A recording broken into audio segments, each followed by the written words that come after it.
দেখো আমি রোজার সময় ঘুমানোর দিকে চলে আসছি রান্না করতে। আমি আছি আপুর বাড়িতে আর আপু এগুলো রেডি করে রাখছে আগামীকাল যেন আমি মজা করে রান্না করি।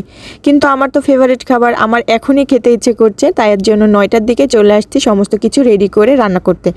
এই তো এখানে আমি তেল গরম করে এখন পেঁয়াজ বাটা, রসুন বাটা, আদা বাটা দিয়ে একটু নেড়ে চেড়ে এখন গুঁড়া মশলা, মরিচ গুঁড়া, হলুদ গুঁড়া, ধনিয়া গুঁড়া, স্বাদমতো লবণ দিয়ে সুন্দরভাবে নেড়ে চেড়ে একটু কষিয়ে নিচ্ছি।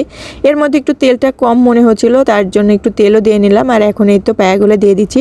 এখানে শুধুমাত্র পায়া গিলা কলিজাই ছিল, এটা আমার ভীষণ পছন্দের খাবার। অনেকে হয়তো ছিচি করতে পারে। এই তো এদিকে প্রায় 10টা 20 বেজে গেছে আর এখনও রান্না প্রায় কমপ্লিট হয়নি। আর এই তো এগুলো রেডি করতে করতে প্রায় 11টা বেজে যায়। এত মজা হয় কি বলবো। একটু ঝাল দিয়েছিলাম স্পাইসি, কারণ এগুলো শুধু মুখে একটু ঝাল ঝাল হলে আরও বেশি ভালো লাগে। তো এগুলো আমি পুরোটা খেয়ে নিই। তো এত মজা হয়েছিল কি বলবো। আর খেতে খেতে প্রায় 11টা বেজে যায়। তো দেখা হচ্ছে নেক্সট ব্লগে। আল্লাহ হাফেজ।